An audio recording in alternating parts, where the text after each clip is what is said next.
네, 여러분.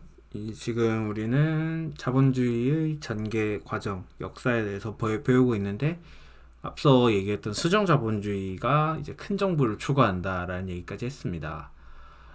그런데 과연 큰 정부, 즉 정부의 어떤 적극적인 개입이 마냥 좋기만 했을까? 과연 정부는 제대로 된 개입을 할 수 있었는가에 대해서 한번 생각해 볼 필요가 있는데요. 이 상황은 어느 상황이냐면은 1970년대에 있었던 석유 파동 당시의 상황입니다. 어, 이 당시에 중동 국가에서 전쟁이 일어나기도 했고, 이란 같은 경우에는 혁명이 일어났어요. 혁명이 일어남으로 인해서 전 세계 이란 혁명 당시에 제가 기억하기로 전 세계 석유 보유고의 약 8% 정도가 이제 급감하는 그런 때가 있었던 걸로 알고 있는데, 어쨌든 가스라던가 석유 같은 것들이 제대로 공급이 되지 않아서 이런 문제들이 생겨납니다. 이제 더 이상 가스가 없다라는 정유 주유소죠. 주유소의 어떤 입간판도 보일 수 있고요. 가스 이제 그 석유가 이제 좀 들어왔다라고 하니까 줄 서가지고 이제 기름 넣으려고 하고 있는 그런 차들이 우픈 모습을 볼 수가 있는데, 이런 상황을 우리는 스태그플레이션의 상황이라고 얘기를 합니다. 제가 왜 스태그플레이션을 왜 설명드리냐면은 이 스태그플레이션에 정부가 제대로 대처를 했느냐가 문제가 됐거든요. 스태그플레이션이라는 건 그냥 상식적으로 알아두세요. 네. 공급의 어떤 부족함으로 인해 가지고 물가도 상승하고 생산성도 감소하는 그런 상황입니다. 이제 그래프는 제가 그냥 예시 자료로 그냥 가져온 건데, 이렇게 생각하면 돼요.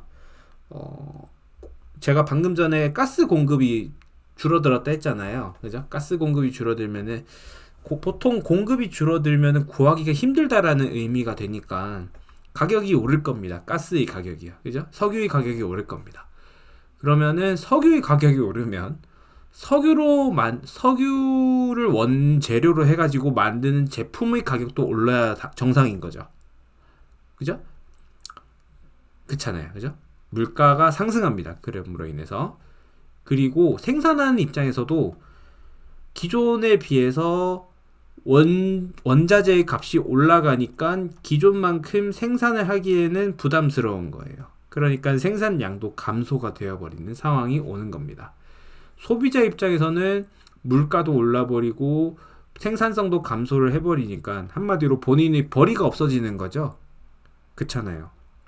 기업 입장에선 생산이 부담이 되어서 생산을 줄인다라고 했는데, 결국은 소비자 혹은 노동자 입장으로 보면은 실업 같은 것들이 위험에도 노출될 수 있는 거죠. 그런 스태그플레이션, 그런 어떤 것들이 막 겹치고 겹친 걸 스태그플레이션의 상황이라는데, 한마디로 그냥 답이 없는 상황이라 생각하시면 됩니다.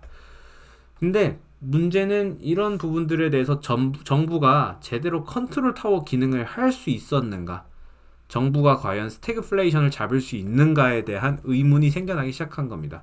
아니, 수정자본주의 너네들이 정부가 시장에 개입을 하면은 언제든지 이렇게 잡을 수 있다며, 문제를 해결할 수 있다며, 스태그플레이션 너네가 알아서 잡을 수 있어? 라고 하는 비판이 나오기 시작을 한 겁니다.